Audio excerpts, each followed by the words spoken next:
اسے ناؤ گھر کے دروازے پر اتارتے ہوئے منصر بولا، اگر کل آپ کا کوئی پروگرام نہ ہو، میرا مطلب ہے تعلیم کا حرج نہ ہو، تو کل شام کو دفتر آ جائیے گا۔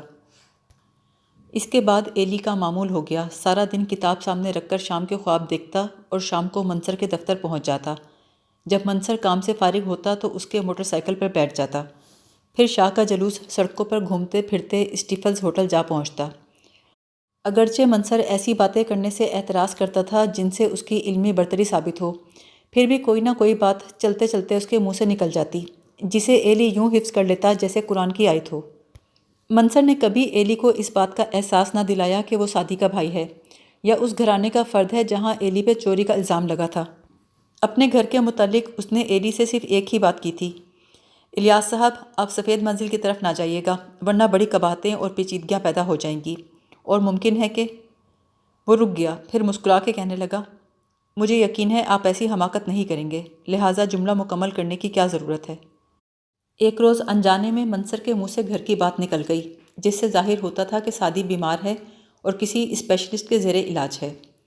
ایلی چونکا، اس کا جی چاہا کہ منصر سے پوچھے کہ اسے کیا تکلیف ہے، اب اس کا کیا حال ہے، لیکن منصر نے موضوع بدل دیا اور ایلی کو پوچھنے کی جرت نہ ہوئی۔ کچھ ہی دیر میں وہ منصر میں اس حد تک جذب ہو گیا کہ بھول ہی گیا کہ سعدی بیمار ہے۔ رات کے 11 بجے جب منصر نے اسے ناؤ گھر کے دروازے پر اتارا تو اسے یاد آیا۔ وہ تڑپ کے مڑا کہ پوچھے، لیکن منصر جا چکا تھا۔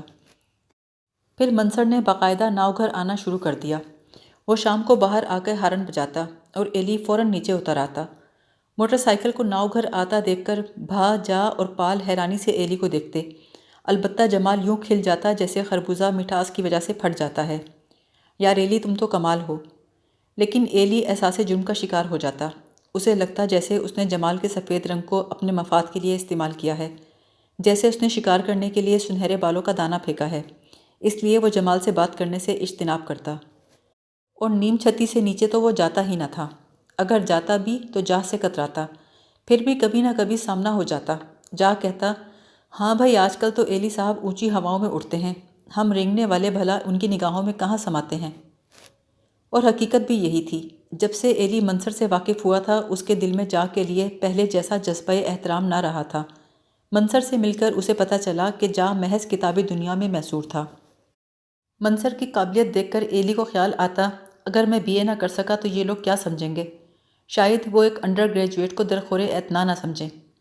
وہ سنجیدگی سے کتاب کھول کے بیٹھ جاتا، لیکن کتاب کے صفحات سے کبھی سعدی جھانکتی کہ میں بیمار ہوں، کبھی منصر ہنستا، آپ مجھ سے بات کریں الیاس صاحب۔ ایک روز جب وہ اسٹیفلز ہوٹل میں بیٹھے تھے، منصر نے خلاف معمول بیرے کو آرڈر دیا، 2 چھوٹا۔ ایلی چونکا، منصر نے پہلے کبھی 2 کا آرڈر نہ دیا تھا، شاید بے خبری میں دے دیا، لیکن منصر تو بے خبری میں بھی ہوش مند رہتا تھا۔ بیرے نے 2 پیگ میز پہ لا رکھے۔ منصر نے سگریٹ پھونکتے ہوئے تعجب سے دیکھا، ارے یہ کیا، میں نے 2 منگا لیے، اچھا تو لیجئے۔ ایلی نے معذرت کرنا چاہی، میں نے آج تک… او ہو، کیا حرج ہے، چلیے میرے ساتھ ہی شامل ہو جائیے۔ لیکن بھئیے، لیکن ایک روز تو ٹوٹے گا ہی، آج ہی صحیح۔ ایلی کو خیال آیا شاید منصر اس لیے اسے پلانا چاہتا ہے کہ وہ ایلی اور سعدی کی ملاقاتوں کے متعلق جاننے کا خواہش مند ہے۔ ایلی کو ڈر تھا کہ اگر وہ انکار کرتا رہا تو منصر سمجھے گا کہ وہ اپنا راز محفوظ رکھنے کے لیے انکار کر رہا ہے، اس سے ثابت ہو جائے گا کہ کوئی راز ہے ضرور۔ اس نے اپنے تمام تر عزم کو للکارا، کوئی بات زبان پر نہ آئے، کوئی ایسی بات جس میں سعدی پہ حرف آئے، یہ 2 گھونٹ میرا کچھ نہیں بگاڑ سکتے۔ اس نے گلاس اٹھایا اور یوں غٹ غٹ پی گیا جیسے شربت ہو۔ منصر نے حیرت سے اسے دیکھا اور ہنس کے بولا، پہلے تو ہم نے آپ کی بات تسلیم کر لی تھی، لیکن اگر اب آپ کہیں کہ آج پینے کا پہلا موقع تھا تو یہ بات قابل قبول نہیں۔ پھر دفتن وہ مڑ کے چلایا، بیرا، 2 چھوٹا اور۔ 4 پیگ نگلنے کے بعد ایلی نے محسوس کیا کہ اس کے اندر آگ سی لگی ہوئی ہے اور ہوٹل کے اندر اور باہر دھند ہلکا چھایا ہوا ہے۔ منصر اسے بغور دیکھتے ہوئے بولا، آپ کا امتحان کب ہو رہا ہے؟ ایلی کا جی چاہا کہہ دے یہ ہو تو رہا ہے امتحان، اور ممتحن سامنے بیٹھا ہے، لیکن وہ بولا، 15 روز کے بعد ہوگا، مشن کالج میں سینٹر بنا ہے۔ منصر بولا، کوئی بات کیجیے الیاس صاحب۔ ایلی نے کہا، جی میں کیا بات کروں؟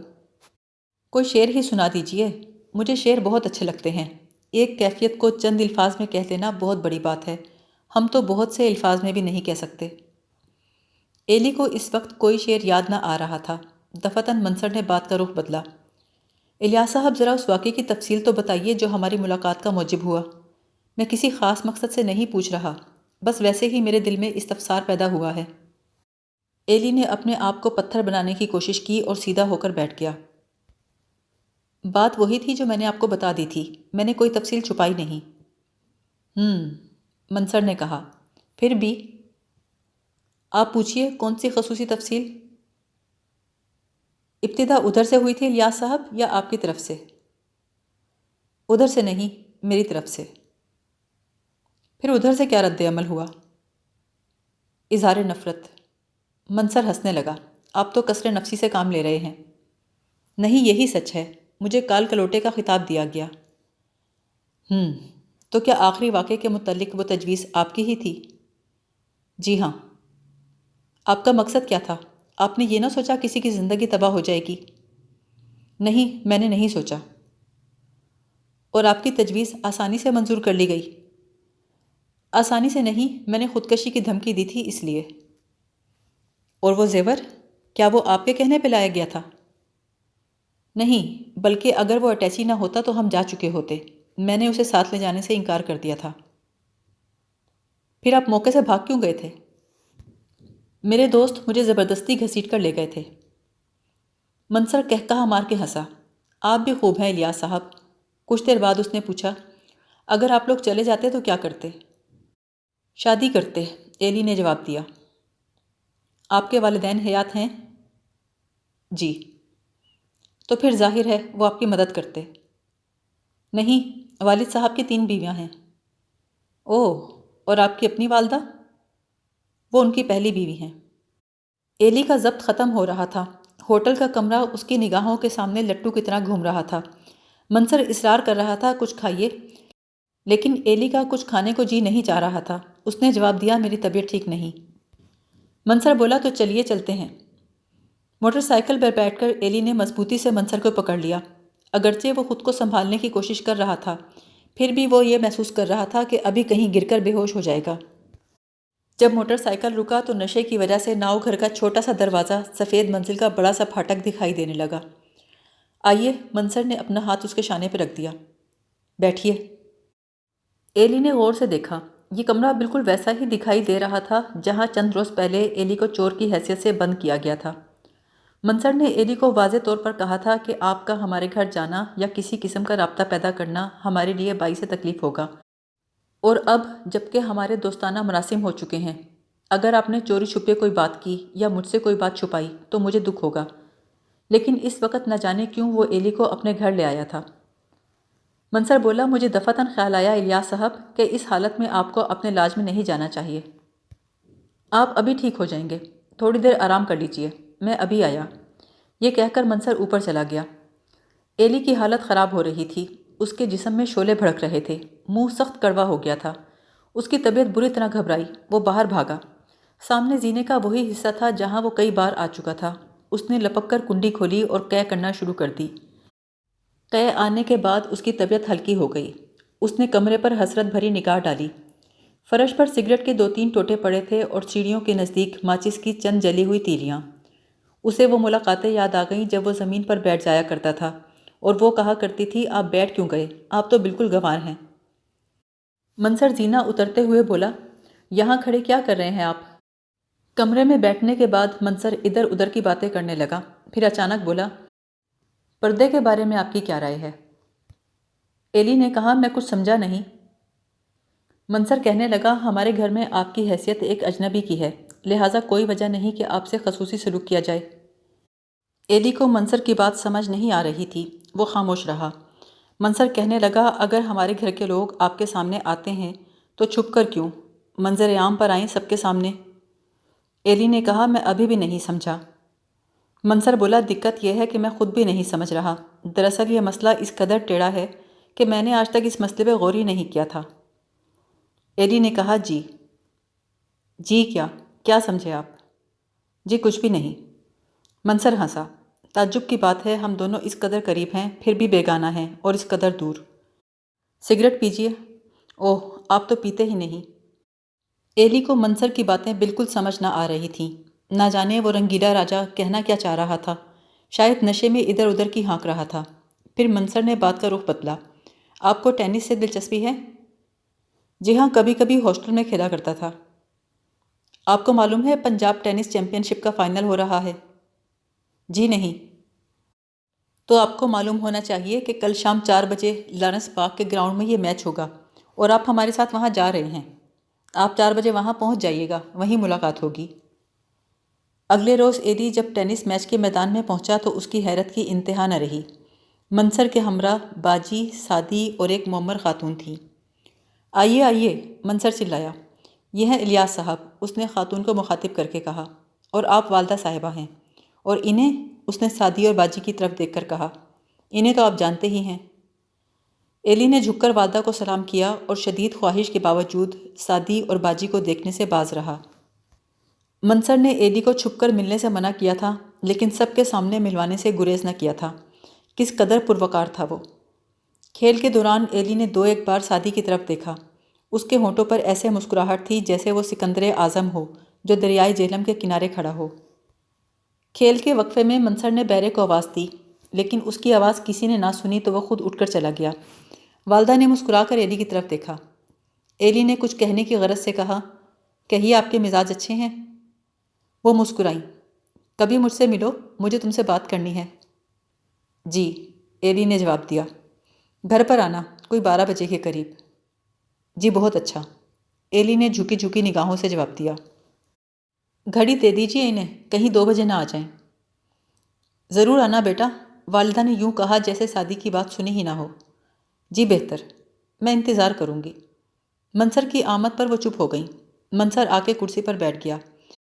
ایلی نے 1-2 بار اس معزز خاتون کی طرف دیکھا۔ اس کا سن 50 کے لگ بھگ ہوگا۔ اس کے چہرے پر محبت کے نقوش پھیلے ہوئے تھے اور اس کی مسکراہٹ میں مٹھاس تھی۔ اگلے روز دوپہر کے وقت جب وہ سفید منزل پہنچا تو وہ پہلے سے اوپر جنگلے میں کھڑی اس کا انتظار کر رہی تھیں۔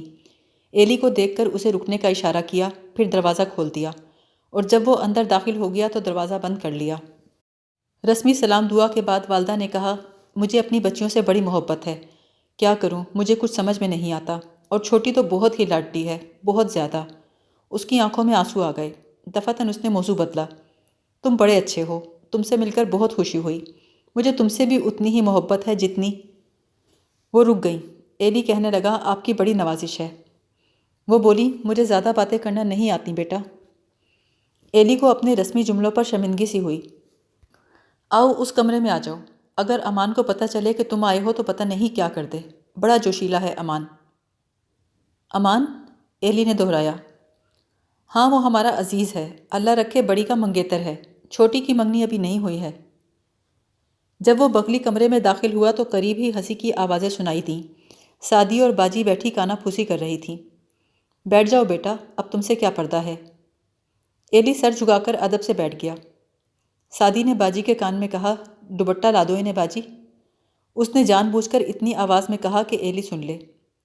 ایلی خاموش رہا۔ سعدی بولی، دیکھو تو، یوں بیٹھے ہیں جیسے منہ میں زبان نہ ہو۔ ایلی نے کہا، اب میں کیا کہوں؟ والدہ بولی، کیا کہہ رہے ہو بیٹا؟ ایلی نے کہا، جی میں نے عرض کیا کہ… وہ رک گیا۔ جملہ مکمل کر دو نا باجی، سعدی پھر بولی۔ والدہ اٹھیں، میں ذرا دیکھوں امان تو نہیں آ گیا، یہ کہہ کر وہ باہر نکل گئیں۔ ایلی چمک کر بولا، یہ کس مشکل میں ڈال دیا مجھے؟ وہ بولی، اٹیچی نہ اٹھانے کی سزا بھی تو ملنی چاہیے، باجی انہوں نے ضد کر کے سب کچھ کھو دیا۔ ایلی نے کہا، کھویا نہیں، پا لیا ہے۔ پا لیا ہے، بڑی ہمت والے تو دیکھو، یہ سب تو ماں بدولت کی محنت کا نتیجہ ہے۔ جی ہاں، ایلی نے کہا، ماں بدولت تو غش کھا کے گرنا جانتے ہیں۔ وہ کہا مار کے ہنسی، غش نہ کھاتے تو بات بھی نہ بنتی۔ میں نے سنا تھا سعدی تم بیمار تھیں۔ وہ ہنسی، پھر آ کے یار میں گھل گئے۔ جھوٹ، دراصل… باجی نے بات کرنے کی کوشش کی، سعدی نے بات کاٹ دی، خاموش باجی، ایک لفظ منہ سے نکالنے کی اجازت نہیں۔ اور ایلی سے مخاطب ہوئی، کل یوں ٹینس بال پر نگاہیں جما کر بیٹھے رہے جیسے حافظ حلوے پہ جمائے رہتے ہیں، 1 گھنٹہ دبا کر دیا، ہم سے بات بھی نہ کی۔ تم سے باتیں کرنے کا مزہ تو چکھ لیا۔ ابھی سے گھبرا گئے، اور ہم جو حضور سے امیدیں لگائے بیٹھے ہیں وہ کیا ہوں گی؟ امیدیں؟ اور ایک کال کے لوٹے سے؟ ہائے باجی، یہ تو ساری عمر معاف نہ کریں گے مجھے، باجی نے کہا، اور وہ سنہری بال خواہ پٹ گیا بیچارہ۔ ایلی بولا، واقعی دونوں طرف سے پٹ گیا۔ باجی نے پوچھا، کچھ کہتے تھے؟ ایلی بولا، ہاں کہتا تھا، یہ لڑکیاں بھی کیا چیز ہیں، کبھی کچھ سمجھ میں ہی نہیں آتی۔ آپ انہیں ساتھ لائے کیوں تھے؟ خود ضد کر کے آیا تھا۔ سعدی نے کہا، مجھے حیرانی ہے انہیں کیوں پکڑ لیا، آپ کو کیوں نہ پکڑا؟ ایلی بولا، اس میں حیرانی کی کیا بات ہے، سنہرے رنگ کی گوری کے ساتھ کوئی گلفام ہی ہونا چاہیے تھا۔ سعدی غصے میں آ گئی، بس باجی ان سے بات نہ کرو۔ والدہ کمرے میں داخل ہو کر بولی، مجھے ذرا دیر ہو گئی، لیکن شکر ہے امان نہیں تھا۔ اس کے بعد ایلی کے شب و روز میں ایک نئے باب کا اضافہ ہو گیا۔ دوسرے تیسرے دن بلاوا آ جاتا اور وہ چاروں چھوٹے کمرے میں بیٹھ جاتے۔ پھر شام کو ایلی منصر کے دفتر جا پہنچتا، پھر لاہور کی سڑکوں پر شاہ کی سواری نکلتی، پھر لوگ بصد ادب و احترام دو رویہ کھڑے ہو کر کورنش بجا لاتے، پھر ایلی ہوٹل میں اس عظیم شخصیت کے روبرو ادب و احترام کے جذبات لیے بیٹھ جاتا، حیرت سے اسے دیکھے جاتا۔ اسے منصر سے محبت ہو چکی تھی، والہانہ محبت۔ ایک روز جب وہ چاروں چھوٹے کمرے میں بیٹھے باتیں کر رہے تھے، اچانک دروازے پہ کسی نے لٹ دے ماری۔ والدہ کا چہرہ زرد پڑ گیا، لگتا ہے امان آ گیا۔ باہر کوئی چیخا، دروازہ کھولو۔ والدہ نے کہا، اس وقت کیا کام ہے، ہم بیٹھی باتیں کر رہی ہیں۔ وہ بولا، مجھے معلوم ہے کمرے میں کیا ہو رہا ہے، دروازہ کھولو ورنہ میں توڑ دوں گا۔ کھولتی ہوں، ذرا ٹھہرو تو۔ ابھی کھولو، میں اس کی گردن مروڑ دوں گا۔ کس کی گردن مروڑ دو گے؟ مجھے معلوم ہے کس کی گردن مروڑنی ہے۔ ایسی دھمکی ہے تو ہم نہیں کھولتے دروازہ۔ اچھا، کہاں ہے میری بندوق؟ وہ سیڑھیاں چڑھنے لگا۔ ہائے، وہ گولی چلا دے گا، یا اللہ میں کیا کروں؟ میں جاتا ہوں، ایلی نے کہا۔ سعدی جوش میں آ گئی، اس نے ایلی کا ہاتھ تھام لیا۔ دیکھوں گی میں کیسے چلائیں گے گولی۔ مجھے جانے دو سعدی، ایلی نے کہا۔ نہیں، انہیں پہلے مجھے گولی مارنی پڑے گی۔ سعدی مجھے جانے دو۔ والدہ بھی سعدی کے پاؤں پڑ گئیں۔ ایلی نکل کر بھاگا اور چپکے سے پڑوس کی ڈیوڑی میں داخل ہو گیا۔ امان گلی میں نکل آیا، چلا چلا کر بولا، کہاں ہے وہ بدماش، کہاں ہے؟ گلی کی تمام کھڑکیاں کھل گئیں۔ امان بندوق ہاتھ میں لیے یوں پھر رہا تھا جیسے شیر پنجرے میں چکر کاٹتا ہے۔ پھر ایک لڑکا امان کو پکڑ کے اندر لے گیا۔ اسی وقت کوئی اس ڈیوڑی میں داخل ہوا جہاں ایلی چھپا ہوا تھا۔ بیشتر اس کے کہ وہ ایلی کو دیکھتا، ایلی کونے سے نکل آیا اور معصومانہ انداز سے پوچھنے لگا، جی یہ مولوی محمد علی کا گھر ہے؟ اس نے مشکوک نگاہوں سے ایلی کی طرف دیکھا۔ کون محمد علی؟ جو اسلامیہ کالج میں پروفیسر ہیں۔ نہیں، یہ ان کا مکان نہیں۔ تکلیف معاف کہہ کر ایلی باہر نکل آیا اور گلی میں اس سمت کو چل پڑا جو ناؤ گھر کے برعکس جاتی تھی۔ لارس باغ پہنچ کر وہ ایک جگہ گر پڑا۔ شام کو نیم چھتی میں لیٹے ہوئے اسے یاد آیا کہ اسے منصر سے ملنے جانا تھا، لیکن اس وقت ہمت نہیں پڑ رہی تھی۔ چلو آج کوئی بہانہ بنا دوں گا۔ پھر اسے خیال آیا اگر نہ گیا تو منصر سمجھے گا کہ کوئی خصوصی بات ہے اور دوپہر کا واقعہ اس کی نظروں میں حقیقت کا روپ اختیار کر لے گا۔ نہیں، منصر پہ یہ ظاہر نہیں ہونا چاہیے کہ میں وہاں جاتا ہوں، یہ والدہ کی عزت کا سوال ہے۔ اس روز طبعی اخلاق کے باوجود منصر کے انداز سے تلخی کا اظہار ہو رہا تھا۔ ایلی نے سوچا شاید دوپہر کے واقعے کے متعلق کبیدہ خاطر تھا، ضرور مجھ سے استفسار کرے گا، لیکن میں تسلیم نہیں کروں گا۔ منصر اپنے کام میں مصروف رہا۔ اس کے خوبصورت ذہین چہرے پر پژمردگی کا پردہ پڑا ہوا تھا۔ اس کی مسکراہٹ میں جاذبیت کے باوجود شکستگی کی جھلک تھی۔ ایلی نے پوچھا، پریشان سے دکھتے ہیں آپ؟ منصر چونکا، ہاں، کام ہی ایسا آن پڑا ہے۔ تو دفتری پریشانی ہے؟ اور کیا ہو سکتی ہے؟ شام کو جب وہ ہوٹل میں بیٹھے ہوئے تھے تو دفعتاً منصر نے کہا، اتفاق سے آج آپ ہماری گلی سے تو نہیں گزرے؟ منصر کے سوال کرنے کا انداز اس کی خوش اخلاقی پہ دلیل تھا۔ ایلی کا جی چاہا انکار کر دے، لیکن منصر کے دکھ کو دیکھ کر نہ جانے اسے کیا ہوا، اس نے اسبات میں سر ہلا دیا۔ گویا آپ ادھر گئے تھے؟ جی۔ ہمارے گھر گئے تھے؟ جی ہاں۔ منصر سوچ میں پڑ گیا، پھر اس نے سر اٹھا کے پوچھا، خود سے گئے تھے؟ جی ہاں۔ آپ مذاق کر رہے ہیں؟ جی میں خود سے ہی گیا تھا۔ منصر چلایا، بیرا ایک بڑا جلدی۔ اس روز واپسی پر منصر اسے اپنے گھر لے گیا۔ کمرے میں ایلی کو بٹھا کر اس نے آواز دی، امان صاحب ہوں تو انہیں ذرا نیچے بھیجیے۔ امان ایک اونچا لمبا جاٹ سا آدمی تھا۔ اس کے انداز میں وہ بات نہیں تھی جو منصر، سعدی اور باجی میں تھی۔ منصر کہنے لگا، آئیے آپ کو اپنے نئے دوست سے ملواؤں۔ یہ ہیں الیاس صاحب۔ امان چونکا، لیکن اس نے اپنے آپ پہ قابو پا لیا۔ پھر منصر نے امان کی طرف اشارہ کرتے ہوئے کہا، یہ میرے عزیز ہیں، بھائی ہی سمجھ لیجئے۔ فرق صرف اتنا ہے کہ یہ زمیندار ہیں اور میں مزدور۔ امان نے کوئی سوال نہ کیا، چپ چاپ بیٹھ کر ایلی کو دیکھنے لگا۔ غالباً وہ اسے جانچ رہا تھا۔ ایلی کو یقین نہیں آ رہا تھا یہ وہی شخص ہے جو دوپہر کو شیر کی طرح دھاڑ رہا تھا اور بندوق لے کر اس کے پیچھے بھاگ رہا تھا۔ منصر نے کہا، امان صاحب کا گاؤں یہاں سے کچھ زیادہ دور نہیں ہے۔ اگر آپ کبھی ان کے ہمراہ گاؤں جائیں تو آپ کو معلوم ہوگا زمیندار کس شے کا نام ہے۔ پھر ہنستے ہوئے بولا، اور اگر یہ جلال میں ہوں تو بس اللہ بچائے۔ اور ہاں، آپ میرے دوسرے بھائیوں سے تو ملے ہی نہیں، ان سے بھی تعارف ہو جائے تو اچھا ہے۔ آج آپ یہاں آئے ہیں تو ان سے بھی مل لیجئے۔ امان صاحب، آپ اوپر جائیں تو انور اور محمد علی کو بھیج دیجئے۔ شکریہ۔ امان اٹھا اور جواب دیے بغیر چلا گیا۔